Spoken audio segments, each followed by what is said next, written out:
Hari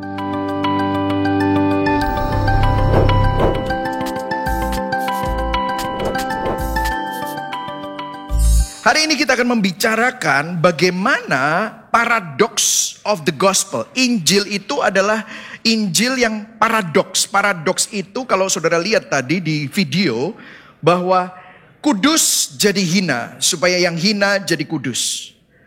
Yang berkuasa jadi tidak berdaya supaya yang tidak berdaya menjadi menerima kuasa. Dan kalau saudara lihat paradoks itu seakan-akan ada hal yang bertentangan, tetapi pada waktu dua hal itu disandingkan dalam sebuah kalimat, hal yang bertentangan itu menjadi suatu kebenaran. Nah, ini yang akan kita bahas. Dan hari ini saya akan bicara Minggu Palma, kita akan bicara keterbalikan nilai Injil dengan dunia. Dan teks yang akan kita baca hari ini adalah Lukas 6 ayat 17 sampai 26. Saya akan bacakan yang putih, saudara bacakan yang oranye, kita akan membacanya bergantian.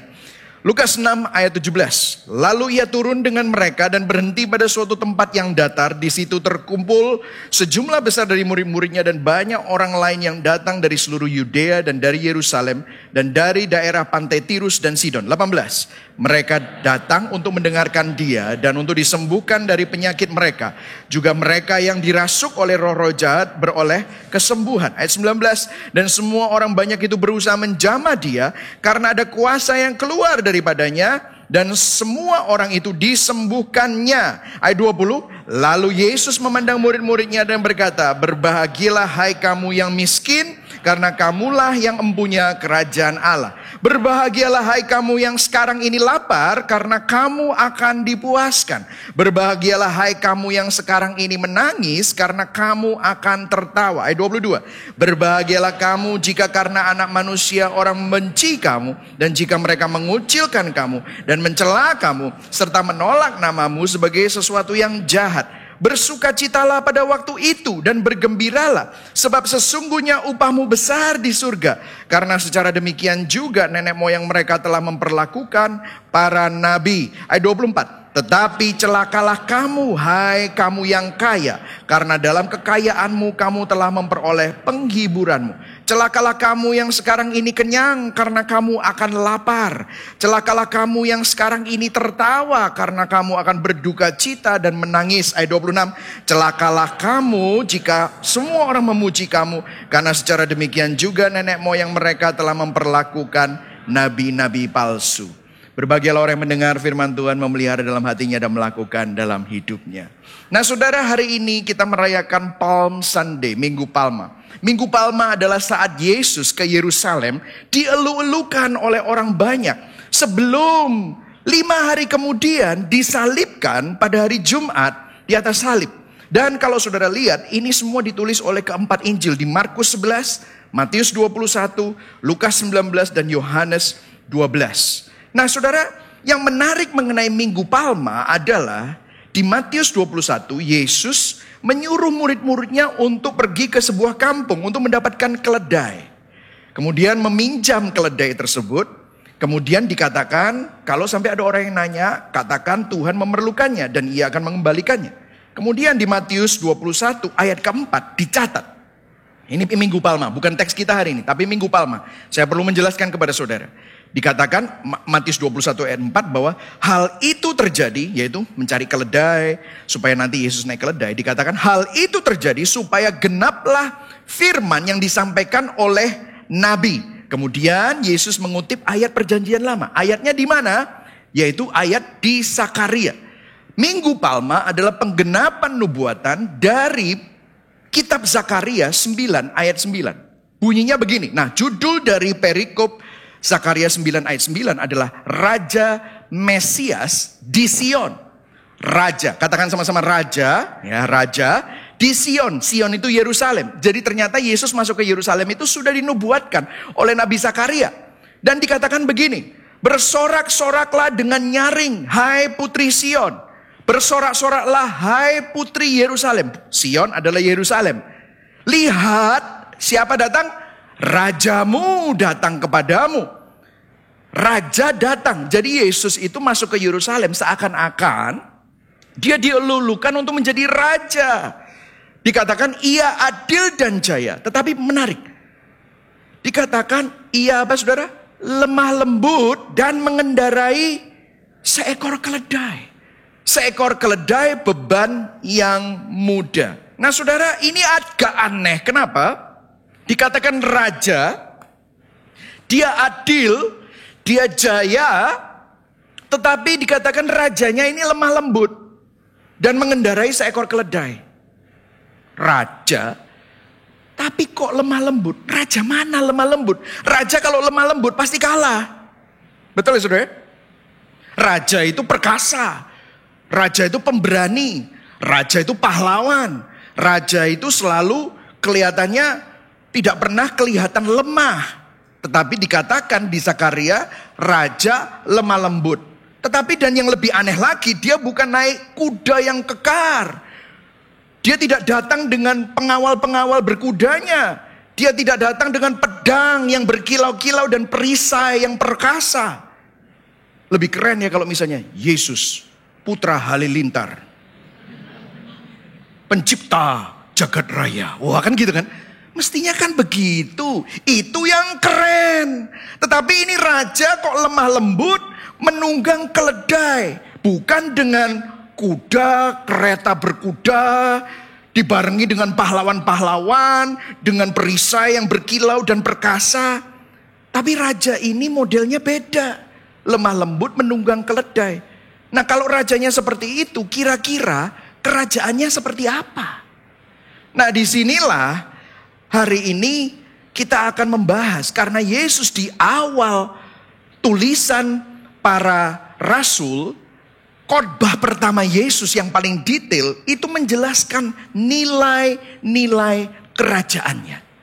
Itulah sebabnya kalau saudara baca, kita dapat melihat nilai-nilai kerajaan itu melalui khotbah di bukit, ditulis di 2 kitab Injil, yaitu Matius 5 ayat 1-12 dan Lukas 6 ayat 17-26. Dan hari ini teks kita adalah Lukas 6 ayat 17-26. Nah, poin saya ada 3, ya. Poin saya ada 3. Yang pertama, mengapa kerajaan?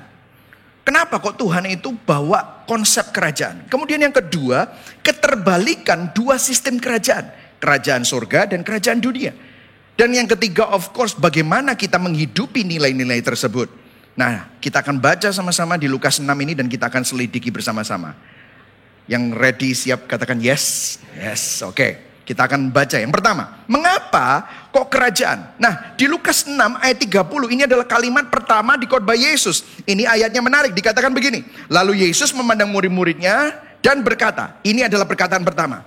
Berbahagialah hai kamu yang miskin, karena kamulah yang empunya kerajaan Allah. Melalui ayat ini, Yesus sedang mengatakan bahwa dia akan datang sebagai raja, namun raja yang berbeda, di mana kerajaannya yang ditegakkan itu sangat kontras dengan kerajaan dunia yang selama ini dirasakan oleh orang-orang.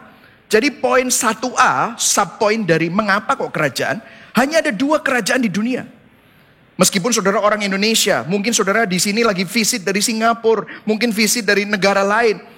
Apapun warga negaramu, apapun negara di mana saudara berada, di dalam dunia hanya ada 2 macam kerajaan. Yang pertama, apakah saudara ini warga kerajaan surga, apakah saudara bagian dari kerajaan terang, atau saudara hidup di dalam pola dunia, makanya saudara ada di dalam kerajaan dunia dan hidup di dalam kegelapan. You're either the citizen of Jesus' kingdom or citizen of the kingdom of darkness. Dan ketika Yesus berbicara tentang kerajaan, maka yang dimaksudkan bukan hanya kerajaan yang akan datang, tetapi kerajaan itu sekarang sudah terjadi dari 2000 tahun yang lalu. Karena dia bilang kerajaan Allah sudah datang dan dia ada di tengah-tengah kamu. Wow, apa yang disampaikan Kristus ternyata juga sejalan dengan apa yang disampaikan Paulus, bahwa konsep kerajaan itu bukan bicara nanti, waktu kiamat, nanti waktu kita mati, kita masuk kerajaan surga. Bukan. Tetapi sekarang, saudara ada di dalam kerajaan itu, kalau saudara ada di dalam Kristus. Coba kita baca sama-sama, untuk membuktikan bahwa kerajaan itu bukan nanti, sekarang. Di Kolose 1 ayat 13. Kita baca sama-sama ya. Ayat 13, 1, 2, 3. Ia telah melepaskan kita dari kuasa kegelapan dan memindahkan kita ke dalam mana? Kerajaan anaknya yang kekasih. Ini present tense semua. Present tense itu artinya bukan tentang masa depan. Tetapi sekarang, kalau saudara dilepaskan karena saudara ada di dalam Kristus, saudara tidak lagi hidup dalam kuasa kegelapan. Karena Tuhan sudah memindahkan saudara ke dalam kerajaan anaknya sekarang. Oh, ternyata kalau saudara ada di dalam Kristus, saudara itu adalah milik kerajaan surga. Lihat Roma 13. Roma 13 bicara tentang terang dan gelap. Roma 13 ayat 12 sampai 13. Malam sudah hampir lewat dan sebentar lagi akan siang. Jadi baiklah kita berhenti melakukan perbuatan-perbuatan gelap. Kita harus melengkapi diri kita dengan senjata terang. Ayat 13, baca sama-sama ayat 13. 1, 2, 3. Kita harus melakukan hal-hal terhormat seperti yang biasanya dilakukan orang pada siang hari. Meskipun di dunia ini masih penuh dengan kegelapan, tapi kita oleh Rasul Paulus disuruh hidup seakan-akan seperti orang yang hidup di siang hari. Karena kamu adalah anak-anak terang. Meskipun gelap, tetapi disuruh hidup di dalam terang. Jadi kalau saudara lihat, kalau saudara ada di dalam Kristus, siapa di sini yang ada di dalam Kristus? Katakan saya ada di dalam Kristus, ya saudara. Nah, saudara hidup dengan nilai kerajaan yang mana? Apakah nilai kerajaan dunia atau nilai kerajaan surga? Nah, perlu diingat, kerajaan itu ada sistemnya. Nah, saya akan tunjukkan bagaimana nanti di ayat-ayat yang baru kita baca, ternyata sistem itu ada di sana. Kerajaan, setiap kerajaan, ini ayat subpoint 1b, setiap kerajaan memiliki sistem. Sistem itu apa? Pola, nilai. Nilai-nilai yang diemban oleh kerajaan itu. Ya, pola-polanya seperti apa? Misalnya kalau saudara ini ngomongin tentang kerajaan itu kan bisa rezim, kabinet, presiden baru. Ya, kalau presiden baru pasti ada program-program, janji-janji, nilai-nilai yang akan diaplikasikan, begitu kan ya? Kalau misalnya saudara punya tim basketball, terus saudara ganti coach, ganti pelatih. Dulu pelatihnya mungkin ngajarin saudara, oh yang penting itu teknik. Kalau misalnya basket, oh itu teknik shooting, teknik dribble gitu. Tapi kalau ganti coach, terus coachnya bilang teknik itu nanti. Yang penting sekarang conditioning. Makanya saudara disuruh lari, suruh push up, suruh belajar core. Supaya orangnya itu conditioningnya kuat. Kalau conditioningnya kuat, dikasih teknik apapun. Kalau kondisinya lemah, percuma teknik itu. Semuanya kacau balau kalau dia nggak kuat. Nah itu nilai. Nilai pelatih yang satu berbeda dengan pelatih yang lain. Nilai presiden yang satu berbeda dengan presiden yang lain. CEO juga begitu. Manajer juga begitu. Manajer satu nilainya beda dengan manajer yang lain. Ya, jadi setiap kerajaan mempunyai nilai. Kemudian yang kedua, setiap kerajaan mempunyai otoritas, power. Bagaimana mengimplementasikan nilai tersebut. Kalau seorang presiden dia akan bikin kabinet, maka dia akan membuat undang-undang yang baru bersama-sama dengan legislatif. Maka supaya ada nilai-nilai itu dapat terlaksana di dalam rencana kerja dan anggaran-anggaran yang akan dibuat. Begitu juga dengan pelatih. Pelatih bilang, kalau kamu pakai nilai yang dulu, saya akan ganti nilainya sekarang conditioning. Maka besok jam 5 pagi bangun, kita semua lari 10 kilo. Wah, semua orang malas, aku gak biasa bangun pagi coach. Well, kalau kamu gak bangun pagi, kamu gak show up, nanti makan siangmu kamu gak boleh makan daging. Wah, karena gitu, ada otoritasnya, ada powernya. Nah, jadi nilai harus diimplementasikan dan ada otoritasnya. Dan baru kelihatan hasilnya. Kalau sebuah kabinet itu mengimplementasikan nilai-nilai dengan otoritasnya, apakah rakyat merasakan hasilnya? Apakah masyarakat merasakan keuntungan dari itu? Kalau seorang pelatih mempunyai nilai yang baru dan diimplementasikan, apakah timnya menang? Apakah timnya merasakan dampak dari nilai-nilai yang diimplementasikan? Jadi setiap kerajaan akan memiliki hal-hal tersebut. Nah, kita akan melihat ini semua ada di dalam ayat-ayat yang akan kita baca. Nah, kalau kita perhatikan, Yesus akan memberikan sebuah kontras antara dua kerajaan ini. Nilai-nilainya sangat berbeda, powernya juga beda. Dan hasilnya tentu saja beda. Nah, ayat 24 sampai 26 kerajaan dunia, ayat 20 sampai 23 kerajaan surga. Nah, kita akan masuk ke dalam poin yang kedua, keterbalikan dua sistem kerajaan. Nah, saya akan mulai dulu dengan kerajaan dunia, ya saudara. Nanti akhirnya baru nanti kita akan masuk ke dalam nilai kerajaan surga itu seperti apa.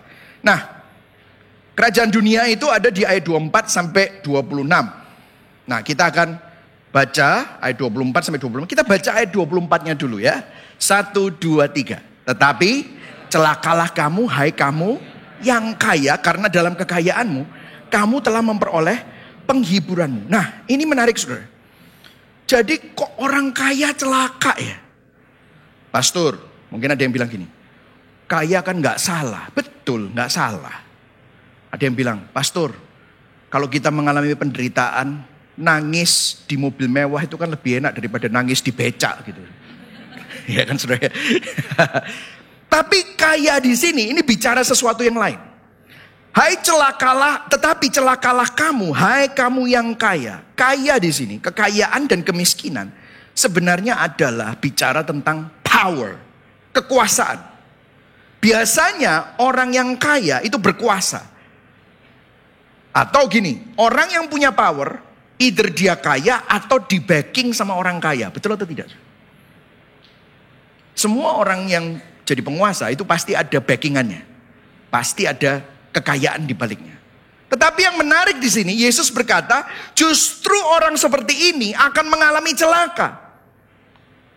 Karena penghiburanmu hanyalah hidup mereka yang sekarang ini. Karena kalau kamu sekarang itu in power, dengan kekayaanmu, satu hari itu akan berakhir. Dan kamu akan celaka.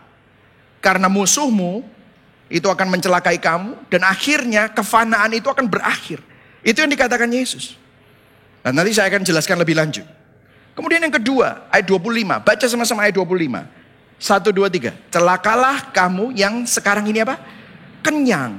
Karena kamu akan, loh ini kan paradoks. Kamu kenyang, tapi kamu ini lapar. Bicara tentang apa ini? Ini bicara tentang comfort, kenyamanan. Jadi kalau yang pertama itu adalah power, kekuasaan. Kamu celaka kalau jati dirimu, kalau identitasmu itu berdasarkan kekayaanmu. Kalau harga dirimu itu berdasarkan kekuasaan yang kamu miliki gara-gara harta, kamu akan celaka. Karena akan ada orang yang lebih hebat dari kamu. Satu hari yang akan mengalahkan your party, partai politikmu, perusahaanmu, apapun itu. Kamu akan digantikan. Gak ada yang ingat kamu nanti. Kalau yang kedua, kalau hidupmu berdasarkan apa? Kenyang. Kenyang berbicara kenyamanan secara materi. Pakaiannya bagus, makanannya enak, rumahnya indah, comfort.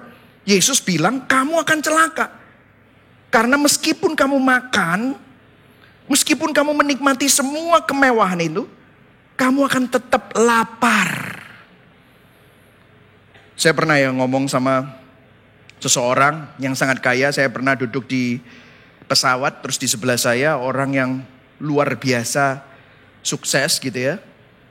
Terus dia tanya sama saya, "Bapak kerjanya apa?" "Oh, saya hamba Tuhan." Wah, dia kaget. Wah, hamba Tuhan.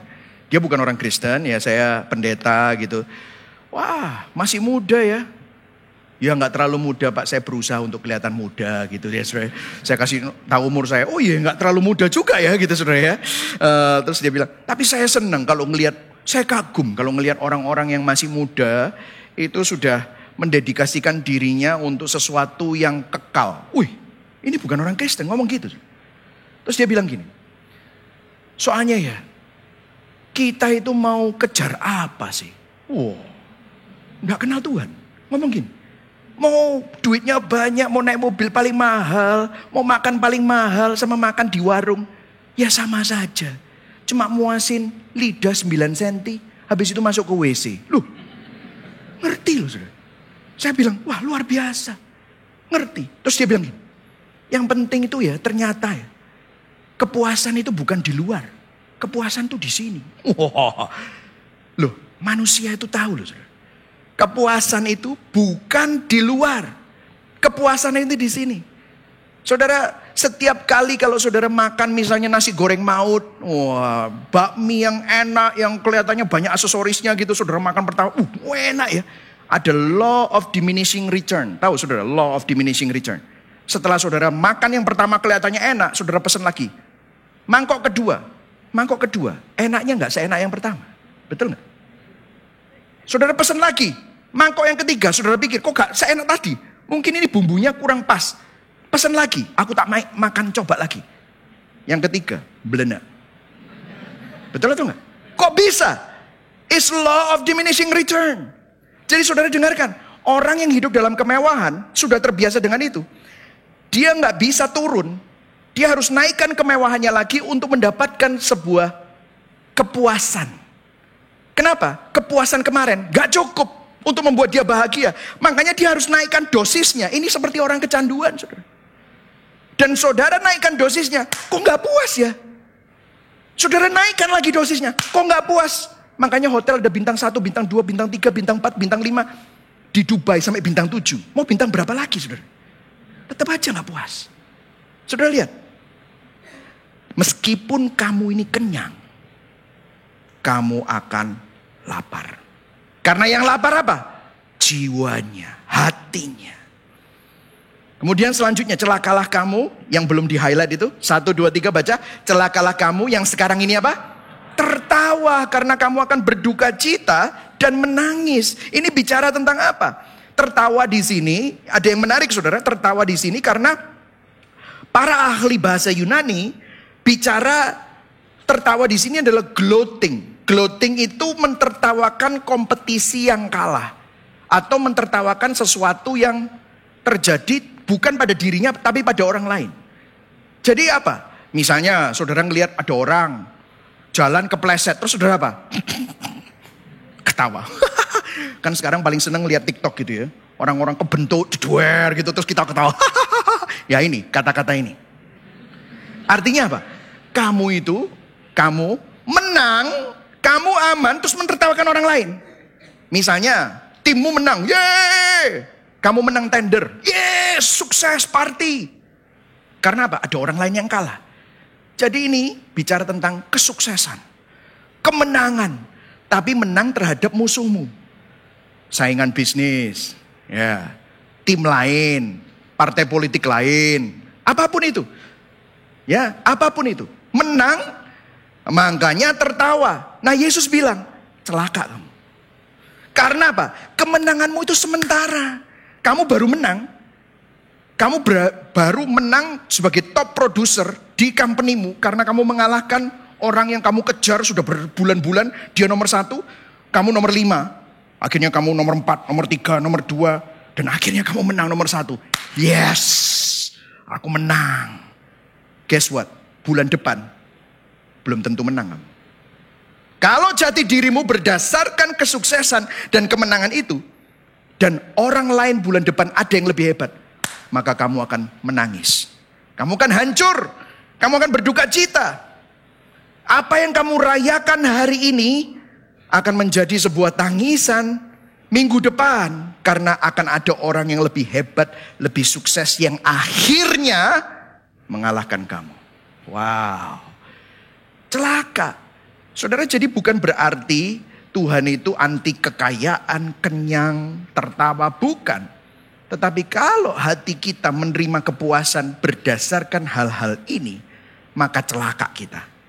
Kemudian yang ayat 26, baca 26. 1, 2, 3. Celakalah kamu jika semua orang apa? Memuji kamu. Karena secara demikian juga nenek moyang mereka telah memperlakukan nabi-nabi palsu. Wih, apa yang dimaksud ini? Ini bicara tentang recognition, popularity. Kelompok yang keempat yang Yesus sebutkan adalah mereka dipuji, dikagumi orang, diakui orang, popularitasnya tinggi, pengakuan, popularitas selebriti. Saudara, sekarang adalah musim di mana ada culture celebrity, social media celebrity, tidak harus melakukan apa-apa. Coba saudara lihat. Ya, Kardashian family. Mereka tidak melakukan apa-apa. Hanya terkenal aja melakukan sensasi-sensasi. Hanya menjadi terkenal karena sensasi. Jadi influencer. Wah, TikToknya followernya berapa. Instagramnya followernya berapa. YouTube-nya subscribernya berapa. Tidak perlu ahli apa-apa. Yang penting bikin sensasi. Kamu bisa dapat duit gara-gara banyaknya followermu dan bagaimana kreatifnya kontenmu. Yesus bilang apa? Celaka. Karena Kalau identitas hidupmu berdasarkan itu, berdasarkan recognition, berdasarkan popularitas di mana semua orang memuji kamu, celaka karena satu hari akan ada orang yang lebih terkenal dari kamu, akan ada orang yang lebih sensasional dari kamu, dan kamu jadi berita usang, kamu jadi berita kemarin. Bahasa Inggrisnya 15 minutes of fame. Hanya terkenal sebentar. Akan ada orang yang lebih banyak followernya dari kamu. Followernya lebih banyak, dan apa yang terjadi? Kamu berita kemarin. Kamu sudah tidak relevan lagi. Dan apa yang terjadi? Celaka kamu. Kamu akan sedih, kamu akan putus asa, kamu akan seperti orang yang kehilangan jati diri. Dan bahkan dia bilang gini, kalau kamu pengen kayak gitu, tidak ada bedanya kamu sama nabi palsu. Wih, saudara, nabi palsu katanya dibilang, nenek moyangmu memperlakukan nabi palsu seperti itu. Jadi kalau saudara lihat, nabi sekarang itu kan nabinya terkenal semua dan disukai banyak orang. Hati-hati, saudara. Nah, ini bukan pola dan nilainya Tuhan, tetapi pola dan nilainya dunia. Kekayaan, kesuksesan, power, popularitas. Ya, ini adalah nilainya dunia. Apa yang disukai manusia dan merupakan kecenderungan manusia berdosa secara natural. Instant gratification. Kepuasan instan. The power of the flesh. Nah, ini kekuatannya. Kekuatannya apa? Daging. Aku dapat sekarang. Hedonisme, kefanaan dunia yang dapat dinikmati daging sekarang serta kepuasan instan. Dan pola dunia fokusnya pada apa yang didapat sekarang oleh daging fana, kekuasaan, kenyamanan, kesuksesan, popularitas. Ketika Anda fokus pada hal yang sekarang yang terlihat itu, hasilnya apa? Hasilnya apa? Hasilnya juga sementara. Kerajaan dunia ini akan mempunyai pengaruh hasil outcome apa? Celaka, kecewa, menangis, hampa. Tadi saya bilang, ya gak apa-apa lah pastor. Menangis kalau di first class kan lebih enak daripada di kelas ekonomi gitu. Mungkin saudara berkata begitu. Nah, dengarkan saya. Ini penting sekali. Anda mungkin, firman tadi berkata, Anda mungkin tertawa sekarang, namun Anda akan menangis. Anda mungkin kenyang sekarang, tetapi nanti Anda akan lapar dan kosong. Apa yang menjadi hal terpenting dalam hidup kita? Kalau kita membangun hidup kita atas hal-hal yang fana, kelihatannya Anda mendapatkan hasil sekarang. Tetapi kebenarannya adalah hal-hal fana tersebut pada akhirnya akan lenyap, akan hancur, dan akan mengecewakan. Saya kasih contoh ya, mengenai fisik ya, mengenai fisik. Kalau Anda membangun hidup Anda, kalau kita membangun hidup kita atas apa? Kecantikan fisik, kegantengan fisik. Keprimaan dari fisik kita, fitness. Saudara, kalau di fitness itu kan orang kan, wah, nunjukin. Fitness, prima. Saudara, dengarkan. Kecantikan kita, kegantengan kita, fisik kita akan memudar. Akan melorot. Akan keriput. Kalah sama gravitasi. Dadanya akan turun ke perut, saudara. Semuanya akan turun. Apa yang terjadi? Waktu Anda tidak cantik lagi, waktu Anda tidak ganteng lagi, waktu Anda mulai rontok rambutnya, apa yang terjadi? Anda akan hancur. Jati dirimu akan hilang. Makanya banyak sekali orang memiliki apa? Midlife crisis. Jika Anda membangun hidup Anda atas orang yang mencintai Anda, suamimu, istrimu, anakmu, sahabatmu, pertemananmu, dengarkan, mereka juga manusia. Mereka bisa mengecewakan saudara. Mereka bisa mengkhianati saudara. Mungkin saudara bilang, enggak, pasanganku orang yang sangat setia. Iya, kalaupun mereka setia, satu hari mereka akan mengalami kematian.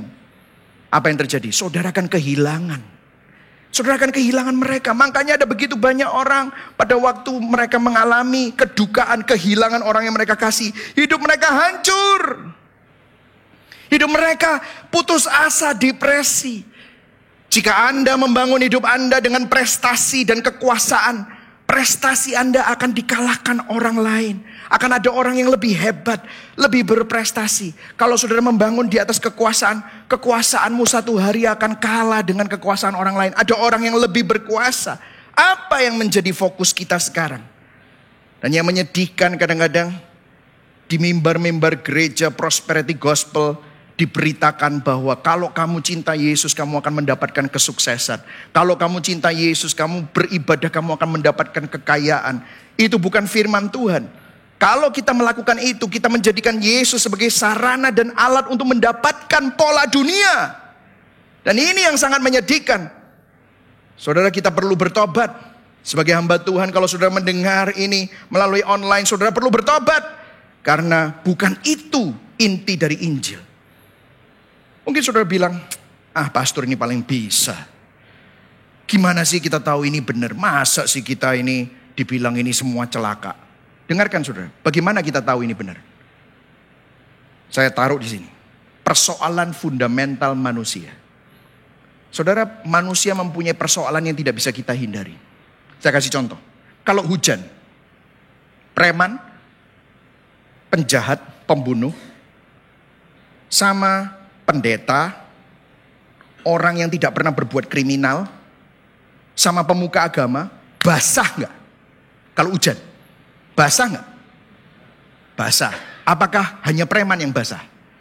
Terus pendeta keluar, aku diurapi Tuhan, nggak basah.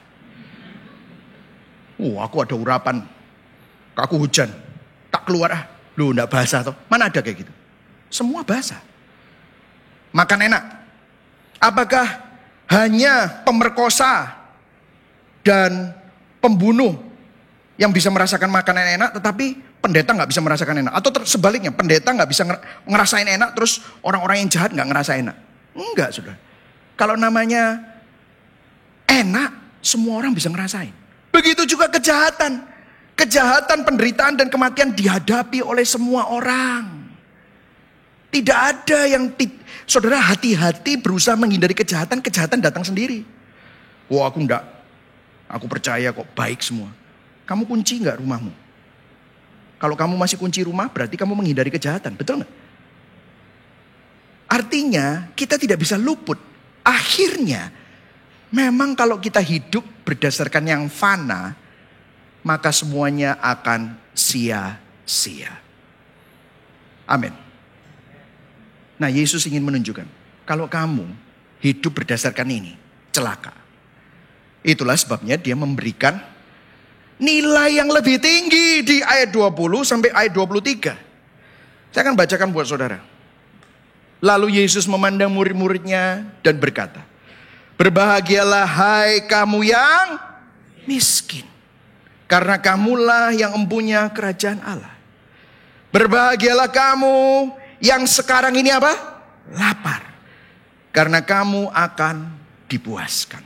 Berbahagialah hai kamu yang sekarang ini menangis, karena kamu akan tertawa. Berbahagialah kamu jika karena anak manusia orang apa? Membenci kamu. Dan jika mereka mengucilkan kamu dan mencela kamu serta menolak namamu sebagai sesuatu yang jahat. Ayat 23 baca sama-sama. Bersukacitalah pada waktu itu dan bergembiralah sebab sesungguhnya upahmu besar di surga. Wah, coba saudara pikir. Apa yang Yesus mau sampaikan di sini?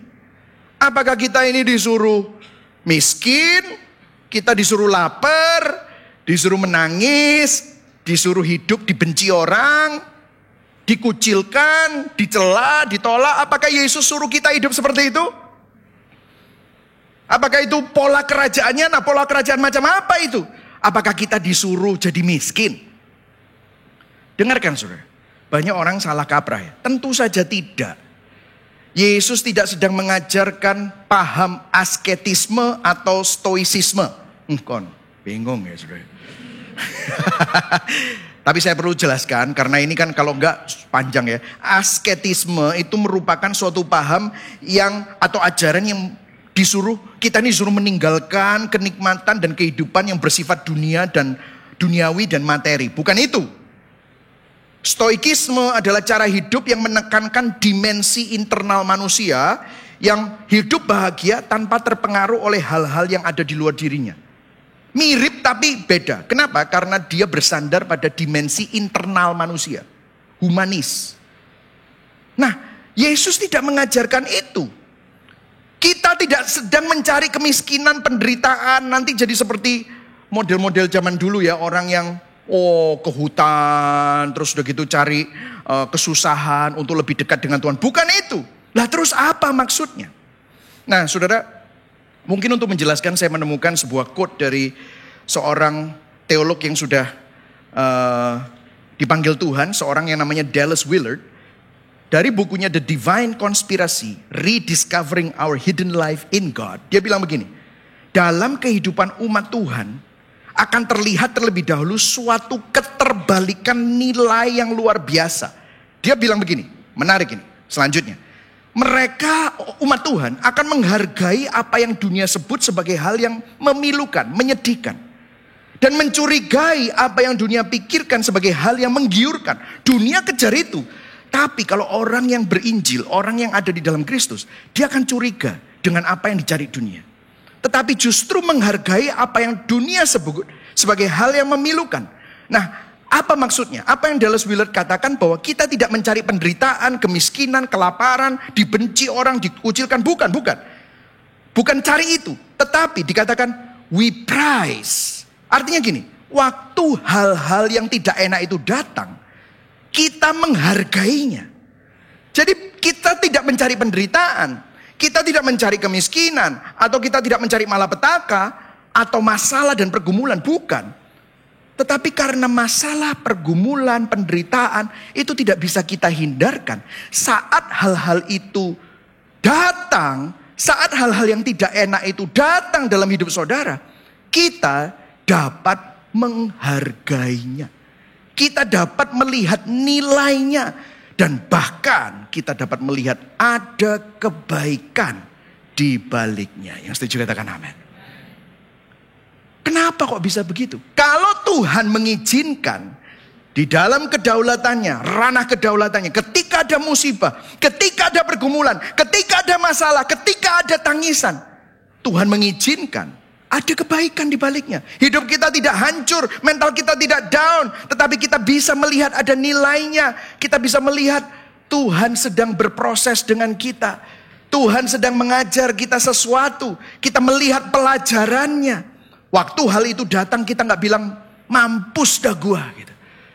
Saudara nggak akan putus asa dan ingin bunuh diri. Kita dapat menghargainya ketika itu terjadi. Karena orang-orang yang sedang mengalaminya, kalau di dalam Kristus, kita akan melihat ada keindahan. Nah saudara, kita bisa melihat ini orang Kristen yang hidup dengan pola kerajaan surga.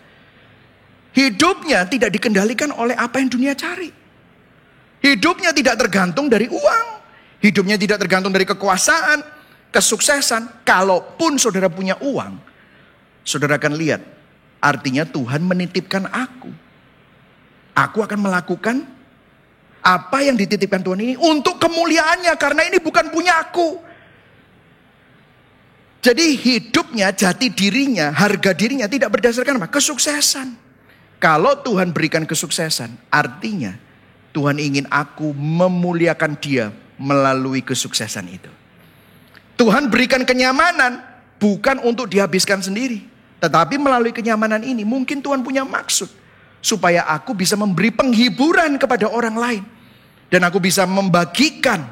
Jadi kalau orang yang ada di dalam Injil, orang yang berinjil dan hidup dengan pola kerajaan surga, bukan hal-hal duniawi yang membuat mereka kerja keras. Bukan itu yang membuat mereka bahagia. Kalau mereka kerja keras, bukan karena ingin kesuksesan, kekuasaan, ambisi jadi populer, bukan. Tetapi mereka kerja keras karena mereka percaya mereka dititipi Tuhan. Stewardship. Aku sudah dipercayakan Tuhan, maka aku harus jadi pengelola yang baik atas apa yang dipercayakan Tuhan.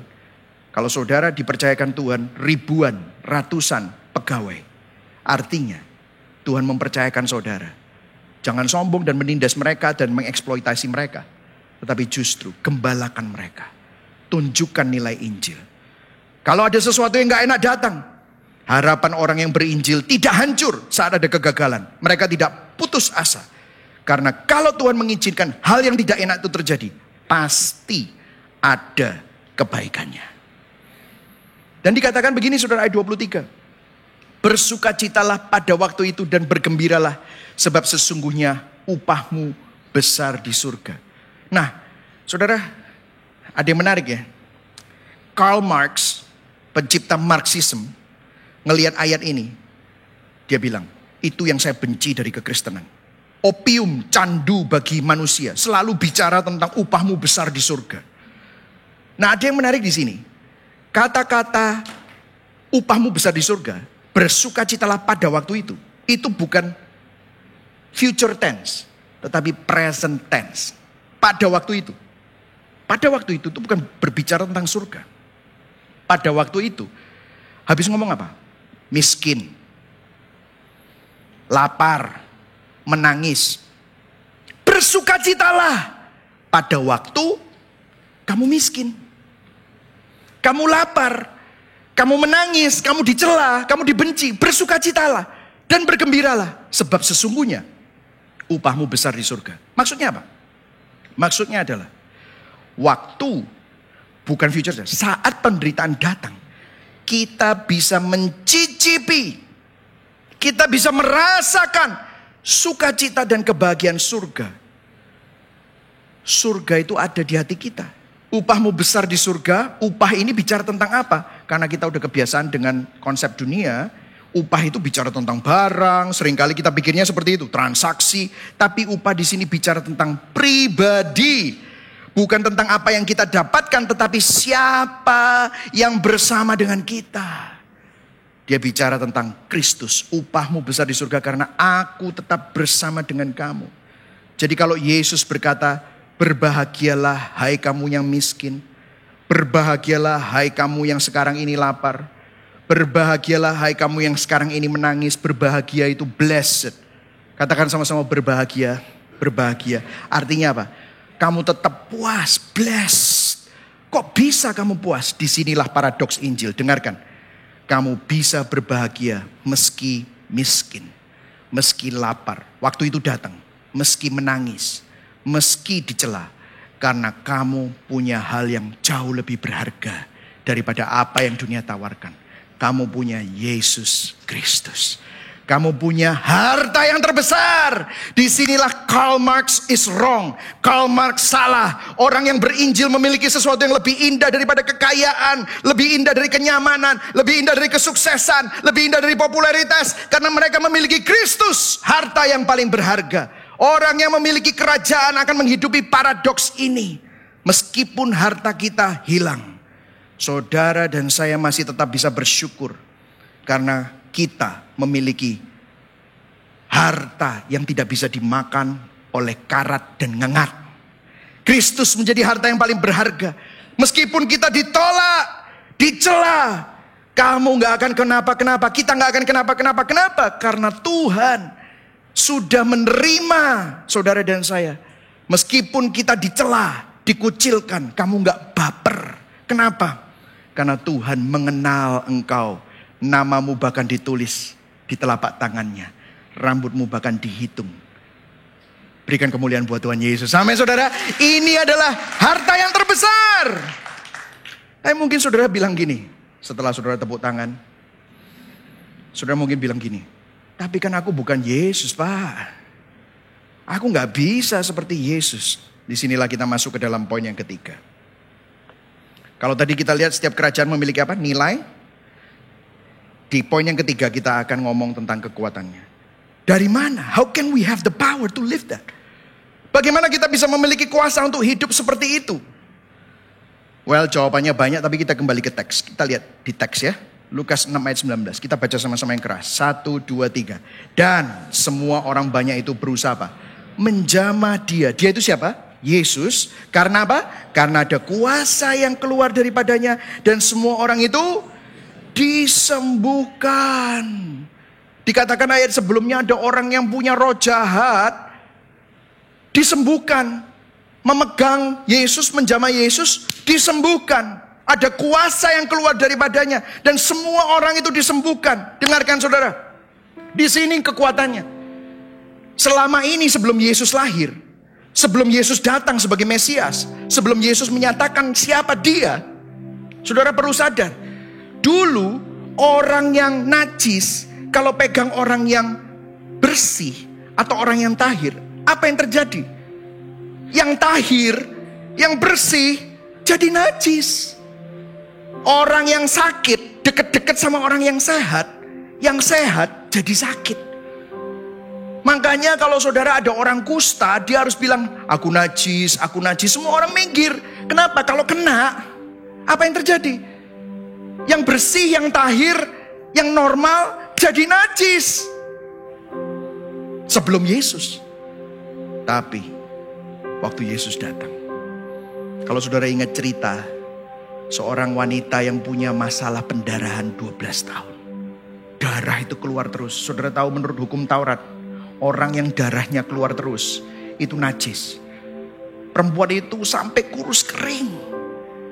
Dia gak bisa pegang anaknya. Kenapa? Karena anaknya tahir. Dia gak boleh pegang anaknya. Bayangkan 12 tahun keluar darah terus. Gak bisa pegang orang yang dikasihi satu kali pun. Karena setiap kali dia pegang anaknya, anak itu najis. Dan anak itu harus ke bait Allah mempersembahkan korban supaya jadi tahir. Dia pegang suaminya itu najis. Suaminya harus pergi ke bait Allah untuk menyembelih, untuk supaya korban penebus salah, supaya dia bisa bersih lagi. Tapi dia, darahnya keluar terus, gak pernah bisa bersih. Tapi dia dengar Yesus datang. Dia akan pergi. Dia bilang, aku gak peduli. Kalau aku bisa pegang jubahnya aja yang paling ujung, aku akan sembuh. Bayangkan saudara, waktu itu berdesak-desakan. Mungkin dia desekin orang itu, semua orang sekelilingnya jadi najis semua. Bayangkan saudara. Itu melanggar hukum. Kalau ketahuan dia bisa dirajam batu saudara. Itu menurut hukum Taurat seperti itu. Karena sengaja. Tapi apa yang terjadi waktu dia pegang? Yesus bilang, ada orang yang menjamah aku. Murid-muridnya bilang, Yesus, siapa yang menjamah kamu? Sekarang ada ribuan orang, semua berdesak-desakan sama kamu. No. Ada orang yang menjamah aku. Ada kuasa yang keluar. Waktu Yesus datang, untuk pertama kalinya, yang najis pegang yang suci. Yang suci menyucikan yang najis. Yesus datang. Aku datang bukan untuk orang benar. Aku datang untuk mencari orang berdosa. Bukan orang sehat yang membutuhkan tabib, tapi orang sakit yang membutuhkan tabib. Yesus datang. Disinilah kekuatannya. Pandanglah pada Yesus, karena dialah sang kebenaran itu. Dialah sang kehidupan itu. Dialah sang kekayaan itu. Kristus sang raja meninggalkan surga. Apa yang dia tinggalkan? Kemuliaannya, kehormatannya, kenyamanannya, persekutuannya dengan Bapa ditinggalkan. Dia yang walaupun dalam rupa Allah tidak menganggap kesetaraannya dengan Allah sebagai milik yang harus dipertahankan. Mengosongkan dirinya, mengambil rupa seorang hamba, menjadi sama dengan manusia. Dan dalam keadaan sebagai manusia, ia telah merendahkan dirinya. Bagaimana dia merendahkan dirinya? Dia rela menjadi miskin. Dia rela lapar. Dia rela menangis. Dia rela dibenci. Dia rela dikucilkan. Dia rela dicela. Dia rela ditolak. Taat sampai mati. Bahkan mati di atas kayu salib. Untuk siapa? Untuk saudara dan saya. Yang terlena dengan kekayaan. Yang terlena dengan kekuasaan. Yang terlena dengan kesuksesan, kenyamanan. Supaya barang siapa yang percaya kepadanya, hidupnya tidak lagi didefinisikan oleh apa yang dunia tawarkan. Dia tidak lagi mencari jati diri di hal-hal tersebut. Pada waktu kejahatan datang, pada waktu penderitaan datang, pada waktu bahkan kematian datang, kau tidak celaka, tapi engkau tetap berbahagia. You can say it. I am blessed. Kenapa? Karena aku punya Kristus. Itulah harta kita yang terbesar. Itulah kasih karunia yang kita miliki di dalam Kristus. Saudara, kita gak bisa hanya memandang Yesus sebagai teladan. Yesus memang teladan, tetapi kalau kita hanya memandang Yesus sebagai teladan, itu akan membuat kita frustrasi. Karena itu akan jadi beban. Saudara gak bisa hidup seperti Kristus dengan kekuatanmu sendiri. Dengarkan saudara, Yesus menjalani semua itu bukan hanya untuk menjadi contoh bagi kita. Jesus was judged as our substitute. Yesus dihakimi ganti kita. Yesus menanggung segalanya untuk kita. Dia menanggung kelemahan kita. Dia dihukum, dia mati untuk menanggung keterpisahan kita dari Allah. Supaya saudara dan saya dapat didamaikan. Supaya saudara dan saya dapat disatukan kembali kepada Allah. Dia menanggung konsekuensi kemiskinan rohani kita. Dia dihakimi. Kalau saudara baca di 2 Korintus 8 ayat 9, kita baca sama-sama. 1, 2, 3. Kamu sudah mengenal anugerah Tuhan kita Yesus Kristus. Kamu tahu bahwa Kristus sangat kaya. Tetapi karena kamu, ia telah menjadi miskin. Kristus telah melakukan hal itu sehingga kamu dapat menjadi kaya. Karena apa? Kemiskinannya. Berikan tepuk tangan buat Tuhan. Amin. Ini bukan bicara tentang materi, tapi ini adalah penggenapan dari khotbah di bukit. Berbahagialah hai kamu yang miskin, karena kamulah yang empunya kerajaan Allah. Melalui karya Kristus di kayu salib yang sempurna, kita yang miskin rohani dapat mempunyai kerajaan Allah. Dengarkan, karena dosa kita tidak berharga, tetapi Dia yang paling berharga rela bayar harga supaya saudara yang tidak berharga menjadi sangat berharga. Itulah Injil. Makanya Martin Luther berkata begini, Tuhan Yesus, Engkau adalah kebenaranku, aku adalah dosamu. Engkau menanggung apa yang seharusnya ku tanggung. Namun engkau memberikan kepadaku milikmu. Engkau rela berada di tempatku agar aku dapat menerima keberadaanmu yang tidak layak ku terima. Wow. You were in my place, so I can be in your place. Hasilnya apa? Saudara akan tetap tenang. Meskipun ada penderitaan. Meskipun ada tangisan. Bukankah itu suatu mujizat yang terbesar? Saudara menangis, tapi pada saat yang sama hatimu tetap tenang, berbahagia. Karena tangisanmu bukan hanya tangisan duka. Pada saat yang sama tangisan yang pengharapan. Pengharapan pada Kristus. Selain itu, orang yang sadar bahwa dia lemah tapi bisa dikuatkan di dalam Kristus. Kalau melihat orang lain yang lemah, dia akan mau menolong orang itu. Dia gak egois. Kalau ngelihat ada orang miskin, ngelihat orang lapar, ngelihat orang menangis, dia akan dengan senang hati menemani, menghibur, menolong. Karena apa? Karena dirinya sudah melihat pertolongan Tuhan dalam hidupnya. Pendampingan Tuhan. Dirinya sudah mendapatkan penghiburan Tuhan. Kalau orang yang sudah menerima penghargaan dari Tuhan. Tuhan, aku gak berharga, tapi Engkau yang paling berharga. Menjadikan aku sangat berharga dengan bayar harga di salib. Terima kasih Tuhan. Saat orang mencela kamu, saudara tidak sakit hati bahkan. Saudara bisa belas kasihan sama orang itu. Kok bisa? Karena saudara tahu dia gak ngerti siapa Tuhan. Saudara mendoakan dia. Ini hasilnya. Orang yang sangat seperti Kristus. Kenapa? Jati dirinya bukan dari apa kata orang. Jati dirinya bukan dari keadaannya. Jati dirinya ada pada Kristus.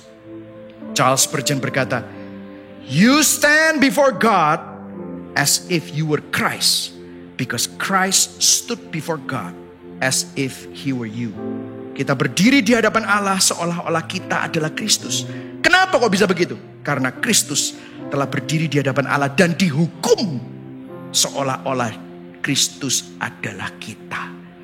Pertukaran tempat itu membuat kita mempunyai identitas yang baru. Saudara, sebelum kita tutup ya, Berapa kali saya ketemu dengan banyak orang yang dalam konseling-konseling saya. Ada orang yang marriage-nya gak benar. Istrinya bilang sama kami, keadaannya belum berubah pastor. Suamiku masih KDRT, masih kacau. Tapi waktu saya mendengarkan Injil, waktu saya merenungkan Injil, hati saya tidak lagi sakit. Saya disembuhkan. Keadaannya belum berubah. Tapi saya bisa mempunyai belas kasihan kepada suami saya. Saya bisa mendoakan. Coba sudah lihat. Keadaannya belum berubah. Apa yang berubah? Hatinya. Ada orang yang kesulitan keuangan. Dia datang kepada saya. Pastor, saya masih belum mengalami terobosan dalam keuangan. Tapi waktu saya mendengarkan Injil, saya bersyukur akan masalah saya. Apa yang berubah? Keuangannya masih masalah. Tapi apa yang berubah? Hatinya. Disinilah saudara bisa melihat. Berbahagialah orang yang miskin. Karena dia empunya kerajaan surga. Amin saudara. Pertanyaan reflektif. Hati kita memandang kepada siapa saat ada pergumulan dan penderitaan yang datang? Saudara memandang pada dirimu? Saudara memandang pada orang lain? Memandang sama kekayaan? Hati kita bersyukur tentang apa? Saat keadaan baik-baik saja maupun sedang bergumul dan menangis. Saya berdoa supaya saudara memandang kepada Kristus. Mari sama-sama kita bangkit berdiri. Saudara diberkati hari ini. Amin. Sebelum kita menyanyikan lagu All I Have Is Christ, saya bacakan implikasi Injil. Karena Injil, identitas kita tidak ditentukan oleh keadaan dunia yang fana, tetapi oleh karya Kristus saja. Karena Injil kita dapat menghargai pergumulan kehidupan yang ada. Karena kita melihat apa? Ada kebaikan Tuhan di dalam setiap musim hidup kita. Karena Injil, dalam setiap tangisan dan duka, kita mengetahui bahwa Kristus telah berinkarnasi. Untuk apa? Mendampingi kita melalui kuasa Roh Kudus-Nya. Kita tidak ditinggalkan sendiri. Yang percaya berikan tepuk tangan buat Tuhan. Amin. Mari sama-sama kita nyanyikan lagi.